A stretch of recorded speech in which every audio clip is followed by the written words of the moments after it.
Suku Dani merupakan salah satu suku asli yang mendiami wilayah pegunungan tengah Papua, khususnya di Kabupaten Jayawijaya.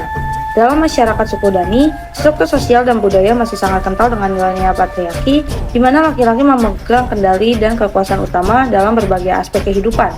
Hal ini berdampak signifikan pada relasi gender dan posisi perempuan suku Dani, khususnya subsuku Hubula, yang mengalami berbagai bentuk ketimpangan dan diskriminasi.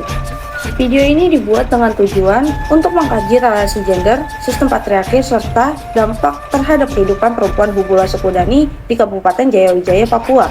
Dengan memahami realitas ini, diharapkan dapat memberikan pemahaman yang lebih komprehensif mengenai kompleksitas isu gender dan budaya di masyarakat adat, serta mendorong upaya-upaya pemberdayaan dan perlindungan yang lebih efektif bagi perempuan Hubula.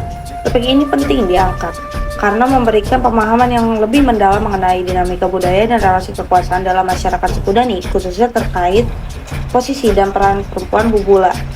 Mendorong upaya-upaya transformatif untuk memperkuat kesetaraan gender dan pemberdayaan perempuan Hubula.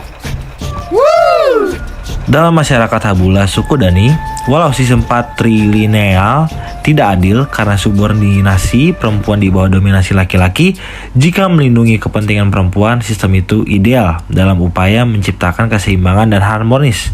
Namun, ketika sistem sosial tersebut mulai menimbulkan interaksi yang tidak adil antara laki-laki dan perempuan tidak lagi mendapatkan haknya dari laki-laki setelah kewajibannya terpenuhi, sistem tersebut dapat dikatakan tidak fungsional. Berikut penjelasan yang akan saya berikan mengenai pembedaan gender antara laki-laki dan perempuan Hubula suku Dani. Indikator pertama adalah Honai, yang merupakan pusat acara adat, pembuatan strategi perang, dan pelaksanaan ritual kesuburan. Dalam hal ini, laki-laki akan mengurus semua peran akses dan kontrol mutlak atas Honai adat, menangani urusan adat, perang, dan kesuburan, melakukan pembicaraan rahasia dan membuat keputusan. Kemudian perempuan dilarang masuk Honai adat tempat Keneke, menangani urusan domestik untuk keperluan di Honai adat, mengurus anak laki-laki sebelum ia inisiasi ke Honai adat. Dan dalam berkebun dan berternak saja, laki-laki dan perempuan sangat timpang. Jika dalam berkebun tugas laki-laki hanya melakukan ritual untuk kesuburan tanaman, sedangkan perempuan tugasnya adalah menggali, menanam, dan merawat hingga siap panen. Dalam berternak, laki-laki hanya melakukan ritual kesuburan ternak di Honai adat, dan perempuan tugasnya adalah menyiapkan dan memelihara babi untuk keperluan adat. Selama bertahun-tahun, para istri dari masyarakat Hubula suku Dani pada umumnya mengalami penderitaan dalam keluarga. Tidak sedikit perempuan Hubula suku Dani yang sudah menikah mengalami kekerasan fisik yang ditandai dengan goresan atau luka dan rasa sakit yang dalam. Awalnya, istri yang mulai mengalami kekerasan dari suami merasa takut, tidak percaya diri, tidak berdaya, serta tidak berani mengambil sikap dan tindakan dalam menghadapi suami yang sering melakukan kekerasan. Mereka juga sering mengalami perkosaan dalam perkawinan akibat tindakan apapun yang dilakukan oleh suami, dan akhirnya menyebabkan terjadi seks paksa dan tidak diinginkan, khususnya pada istri yang sedang terlalu capek akibat beban majemuk yang dipikulnya dan tidak ingin memiliki anak lagi. Masalah ini mengancam kualitas hidup perempuan dalam rumah tangga di suku Dani. Ketidakadilan gender ini berakar dari kondisi ketidakseimbangan kekuasaan dan hubungan struktural yang tidak setara antara laki-laki dan perempuan, sedangkan istri tidak berdaya melakukan pembebasan dari subordinasi pada laki-laki Hubula suku Dani. Pelibatan laki-laki sebagai mitra dalam mengatasi kekerasan gender di Papua merupakan sebuah langkah yang krusial.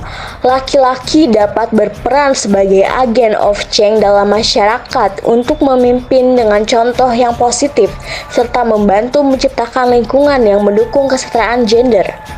Pendidikan dan pelatihan kesetaraan gender dapat menjadi kunci dalam mengubah pola pikir dan perilaku yang merugikan. Dalam menghadapi kompleksitas kekerasan dalam rumah tangga di Papua, khususnya kekerasan gender, pendekatan yang holistik dan terpadu sangatlah dibutuhkan. Ini mencakup upaya pencegahan, perlindungan bagi korban, pendidikan bagi masyarakat, dan perubahan budaya yang mendukung kesetaraan dan keadilan gender itu sendiri. Penelitian ini menyoroti dominasi laki-laki dalam sistem sosial patriarki yang kuat di masyarakat Hubula suku Dani. Patriarki ini terlihat dalam pelembagaan peran gender yang terjadi baik di ranah domestik maupun publik. Dominasi laki-laki menciptakan ketidakadilan gender dan seringkali berujung pada kekerasan terhadap perempuan. Tradisi adat memperkuat struktur sosial ini, di mana laki-laki memegang kendali penuh atas perempuan, menyebabkan perempuan berada dalam posisi subordinasi dan ketergantungan. Rekomendasi langkah-langkah untuk mengurangi patriarki yaitu meningkatkan kesadaran mengenai kesetaraan gender melalui program edukasi yang menargetkan seluruh lapisan masyarakat, terutama laki-laki, untuk mengubah paradigma gender tradisional yang mengakar kuat dalam adat. Mengimplementasikan hukum yang melindungi hak-hak perempuan dan memastikan adanya sanksi tegas terhadap pelanggaran. Reformasi kebijakan juga harus mencakup promosi kesetaraan gender di tempat kerja dan ruang publik.